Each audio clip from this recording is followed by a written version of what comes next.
Hey folks, Phil Gallagher here for the next episode of Daily D&T. Again, we are playing with Tetraverse's 5.0 list from this week, which is notably a fair and balanced version of the deck. See the deck tech from Monday if you want to know more about it. I recognize this name.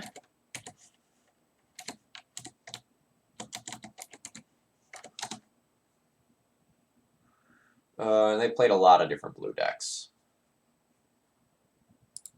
We're just going to keep this hand. It's relatively balanced. All right, not Black-Red Reanimator, so happy to see that. All right, we're playing against Delver.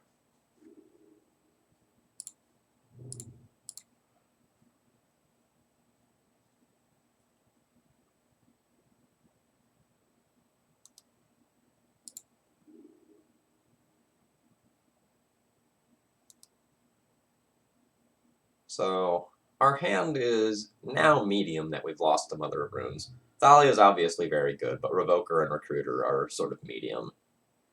Thoughtseize here on the Thalia would be rough. Now I'm like incentivized to wasteland my opponent when I'm behind on board. Don't love that. Never mind. We'll just play this instead.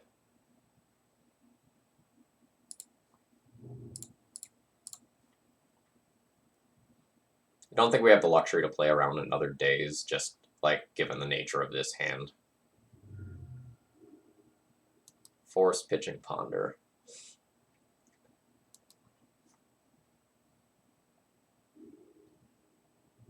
Alright. Pierce is, relatively speaking, a dead card at this point in the game. I'm hoping my opponent doesn't play out another threat here. Everything turning up sunshine and rainbows for me. I don't mind that. So I can Flicker Wisp, unflip their Delver, hold Flicker Wisp to trade with this, then Recruiter for either like Palace Jailer or Mirran Crusader to blank Garmag.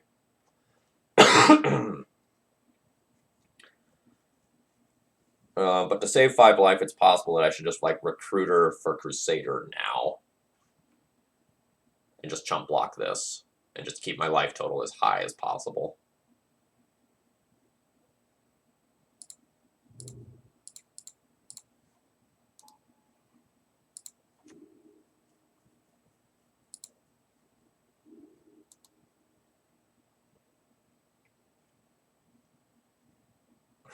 God damn it. That is a very good top deck. It's quite frustrating. So now I need to take this hit and Flicker Wisp my Recruiter, and then do a chump block after that. At least I have another Crusader to get.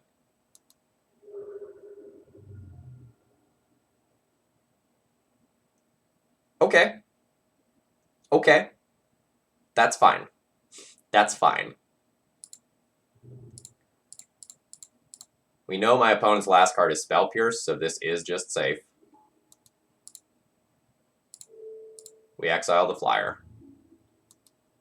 We now chump block with Recruiter on our turn, and then Palace Jailer the Garmag Angler as well.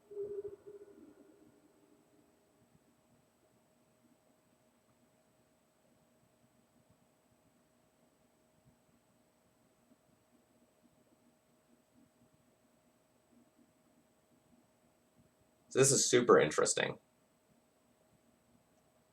I can double wasteland both of my opponent's lands.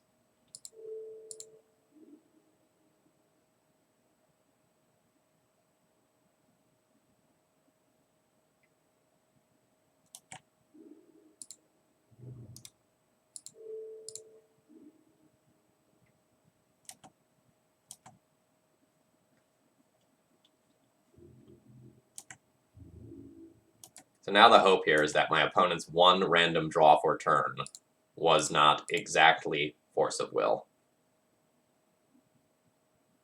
Note I did not attack there, because attacking there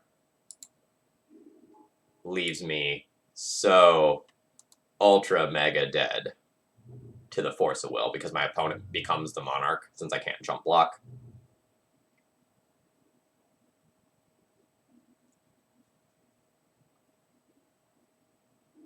Yeah, I don't really know how my opponent wins from there. All right, how do we want to play versus Grixis Delver? I think I'll probably board in the Rest in Peace. Like, my opponent showed me Gurmag. They might have Arcanist as well. These will be borderline, but I probably do it. And I'll probably board 2-ish Council's Judgments and not Chalice of the Void. So I do not want the Revokers in my deck. If my opponent is playing Young Pyromancer, I do not want Palace Jailer. Probably play 2 of these, and then the question is, do I want the Sanctum Prelates? They can, like, mise and steal games on their own, but they also shut off your removal. So I tend to cut Prelate in the Delver matchups. We brought in 5 non-creature spells, but we're still at 20 creatures, which is kind of like my acceptability line for how many creatures you should be playing in this deck. So I think this is fine.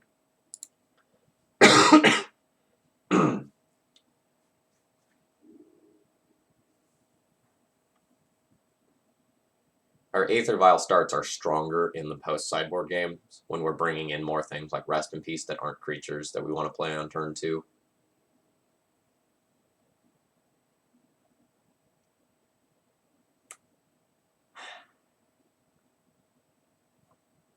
Gah!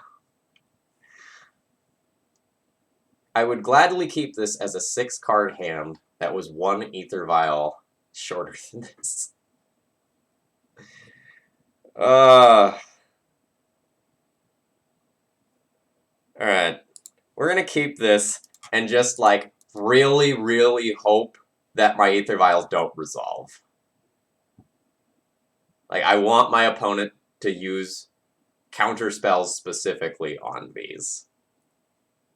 It's so awkward if my opponent thought seizes me on 1 and just sees triple vial. They take my Rest in Peace.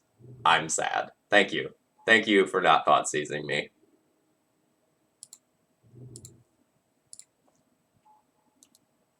But again, really wanted that to get countered there.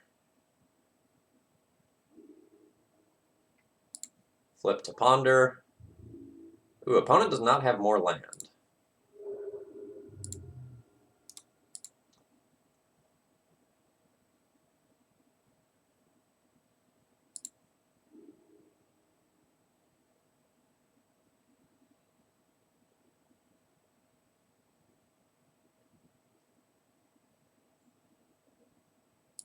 So I don't think the Rest in Peace is particularly helpful right now.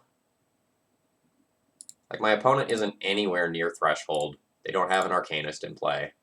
So let's dump those into play. Hope the Delver doesn't blind flip here. Dang it. And go for the best.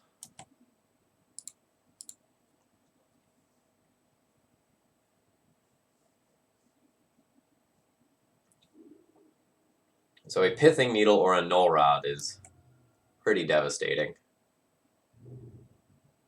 But otherwise we have a lot. Jeez.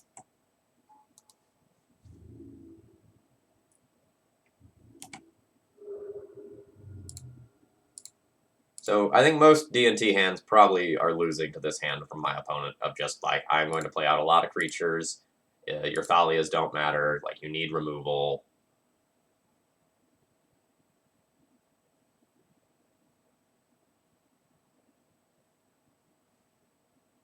There's no shuffle with the Ponder. Do they actually want the next card that's on top of their library?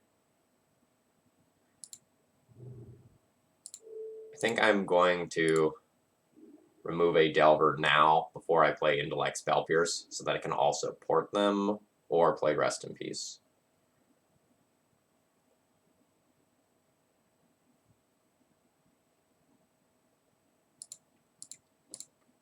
I think I need to neuter a Gurmag Angler getting into play.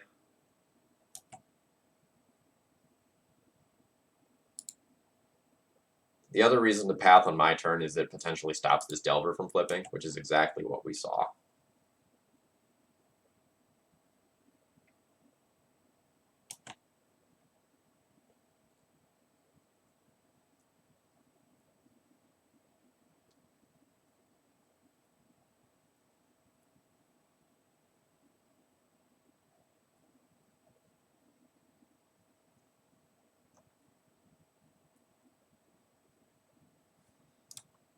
I kept recruiters in this build, right? I did keep recruiters in this build.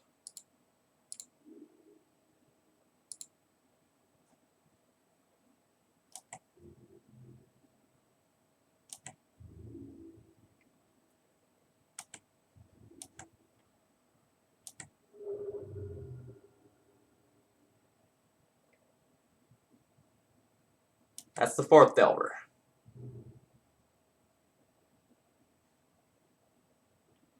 That's rough. So even if we remove a Delver on our turn, we still take 6.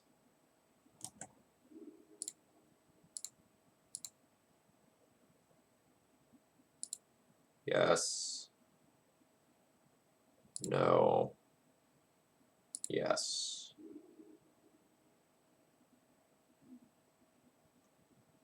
Okay. So I need the Delvers not to flip after my opponent pondered. That's not too much of an ask, is it?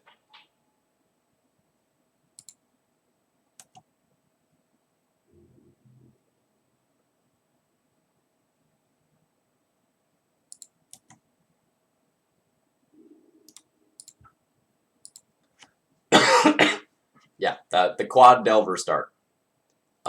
Not good if you're the DNT player.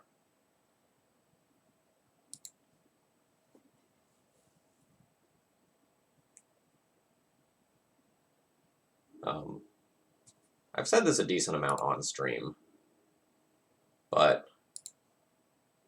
when you're playing D&T, the scariest Delver hands are always, always, always the ones where your opponent just plays out a bunch of creatures and doesn't cast spells.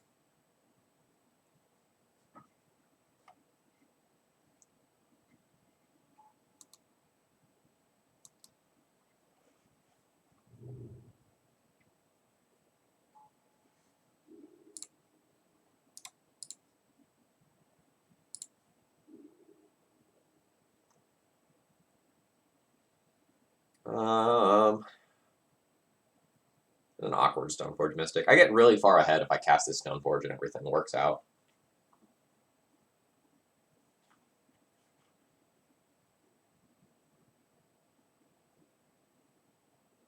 But I think I'm just going to slow my roll here.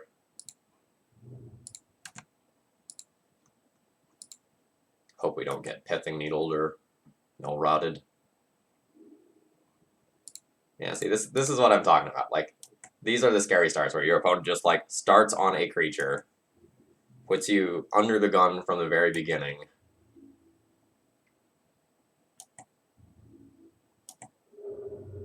and then just, like, supports early creatures. Yep. So again, this young Pyromancer coming down is probably just as scary, if not scarier, than, like, Thoughtseize plus some other spell.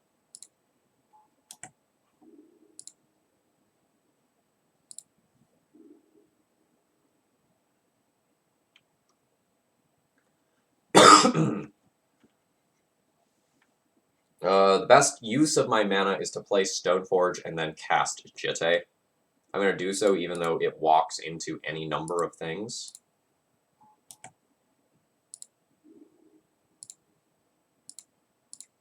Because my opponent is sitting on that Thoughtseize over there. And I need to respect it, even though my opponent may or may not be able to cast it.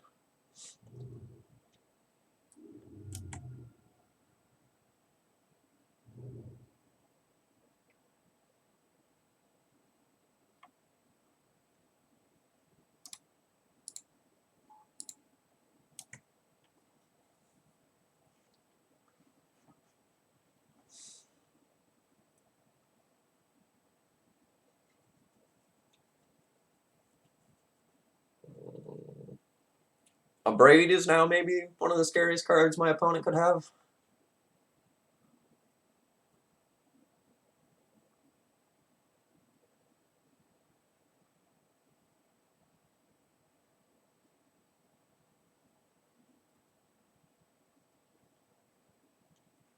Double Bolt can also get kind of weird.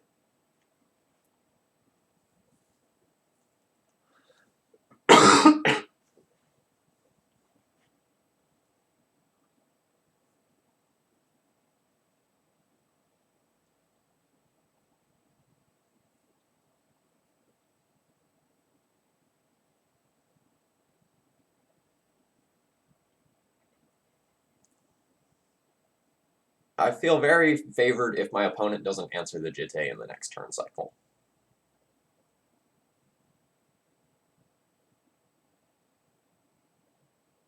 My opponent answers the Jitte, well, then I feel okay. Not great, okay.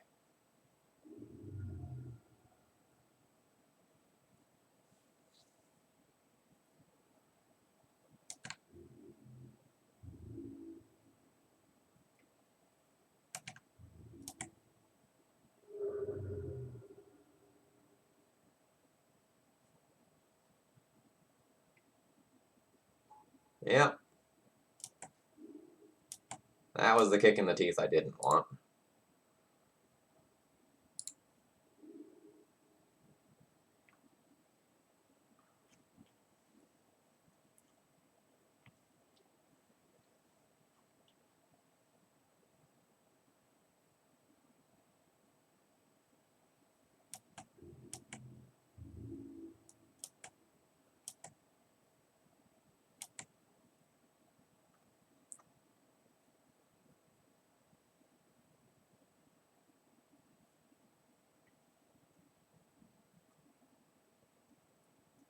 I think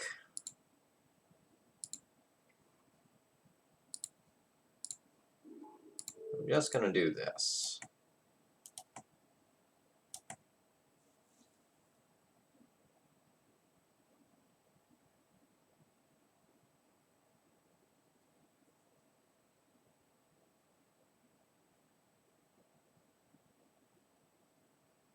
Probably causes me to take one more point of damage in the short term. But we have an incoming Batter Skull.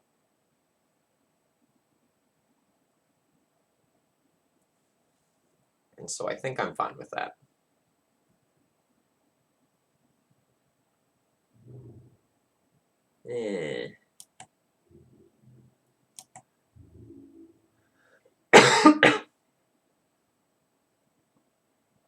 Now I don't have an incoming Batter Skull.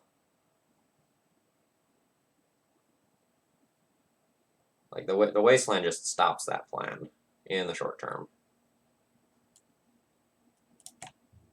So keeping that in mind, let's play this differently. Let's force some removal out of my opponent right here.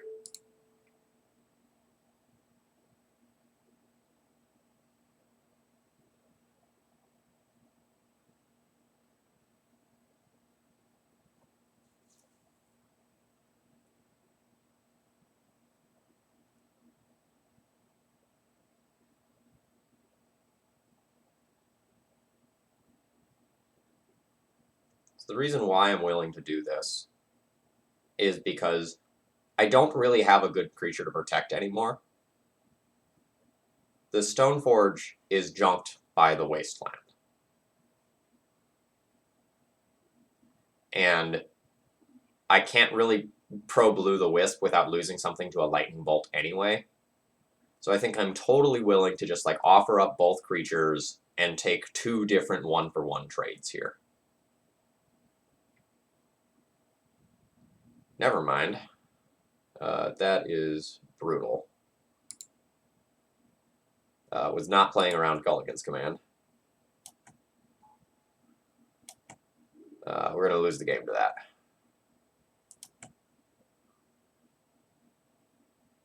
It's very odd to me that opponent did not Wasteland my Caracas.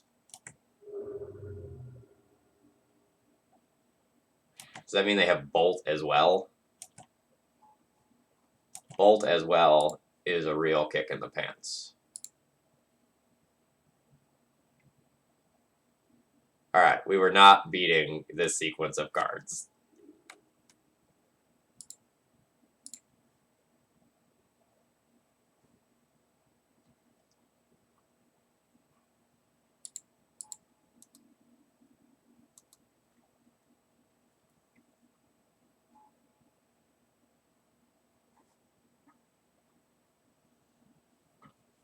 Yeah, I was willing to take the 1-for-1 trades, but the 2-for-1 that Culligan's Command offered there. Too much. Too much.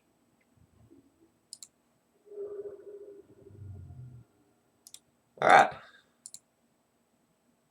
What a series of cards from my opponent there at the tail end. A Braid into K Command, into Bolt, into Dread of Night, with 1 cantrip all game. Yikes. Not beating that. Alright, I'll be back tomorrow.